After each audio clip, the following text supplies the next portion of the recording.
Hello and welcome to the interview here on France 24. Our guest today is Volker Türk. He is the UN's new Human Rights Commissioner and he joins us from Geneva. Thank you very much for being with us. Glad to be with you.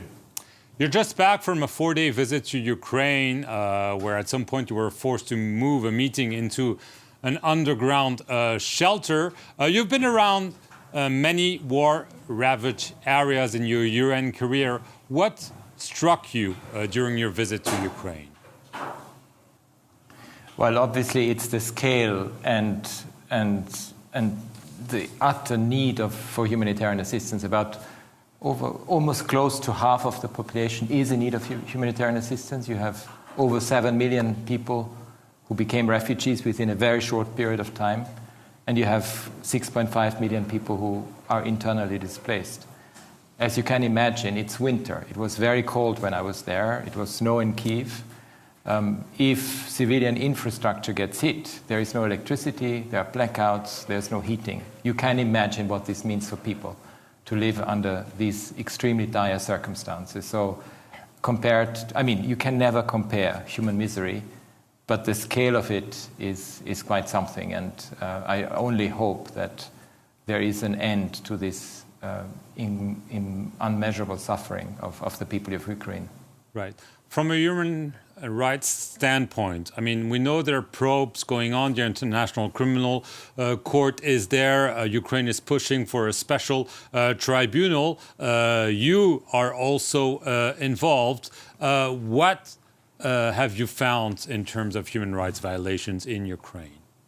So my office has had an uninterrupted presence since 2014, and since the 24th of February, we have obviously intensified our activities, in particular when it comes to allegations and reports about killings. And we just this week issued a report about an inquiry that my office has done in the northern regions of Kyiv, and they have documented the summary executions and willful killings of some 441 people. We still have up to 200 individuals or cases that are still being looked into, so the number could be much higher. And the picture that emerges is precisely that: torture, summary executions, disappearances, willful killings of civilians. And that's very, very tragic and shocking. That's called war crime. Indeed, it is called war crime. I want to turn to... when it is civilians. Yes, obviously. You call on the Iranian authorities to stop using violence against the peaceful protest movement, release all the prisoners, and impose a moratorium on the death penalty. Well, just a few days ago, the first protester was executed, and it seems that others are likely to follow. Are your calls falling on deaf ears in Tehran? Well, obviously, it's shocking that there was this execution on the 6th of December, and I hope that reason will come back to the authorities and they will actually impose a moratorium on executions and actually abolish the death penalty. The death penalty shouldn't be applied as a matter of course in any case, but it should most certainly not apply to people who protest. And I really hope that there will be a quick turnaround when it comes to this very tragic affair. Right. There is a push to establish an international independent investigative mechanism, a little bit like the one that was created for Syria. But obviously, if Tehran does not cooperate, is that in vain? Well, first of all, it's important that the Human Rights Council decided on this fact-finding commission.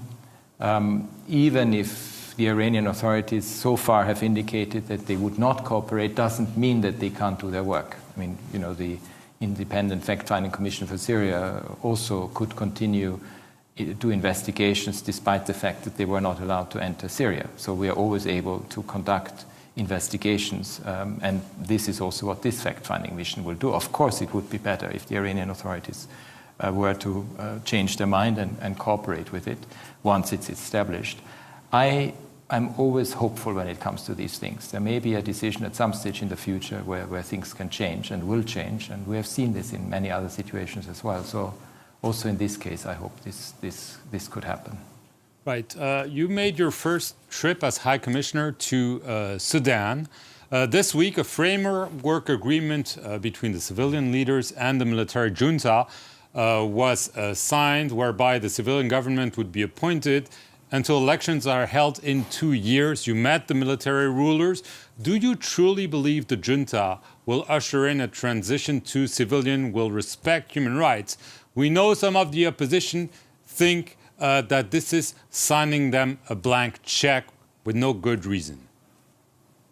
Well, I mean, when we talk about hope, I mean, when I went to Sudan, you probably saw my statement at the end of the visit. I was very clear about what is happening, but also what is expected. And I came back with guarded optimism about the course that the country wants to take. And I was therefore very pleased to see that this political framework agreement was signed. It so happens as well that 2 political prisoners who I had a chance to visit while I was there were also liberated this week.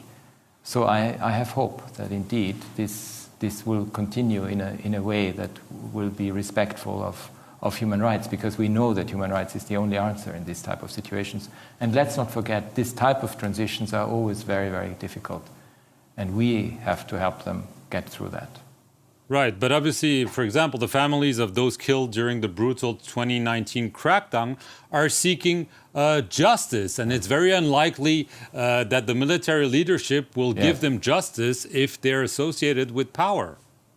No, it is clear that there are many issues that will have to be worked through, such as the accountability issues, transitional justice issue, but also a real focus on victims. I met these families. I had a chance to sit down with them and to listen to them. And their message was loud and clear. They want accountability. They also want to be recognized as victims and those who have lost their loved ones. And again, this is part of a transition process. These are complex processes. I can only hope that this will actually be done. Right. I want to turn to China. Your predecessor, Michelle Bachelet, produced a report at the very end of her mandate on the situation in the Xinjiang region. The report said that crimes against humanity may have been committed. There was a lot of pressure from Beijing not to publish this report and about the content of this report. Will this report end up in a drawer in Geneva, or are you pledging to really discuss with the Chinese authority and make sure some of the recommendations are implemented?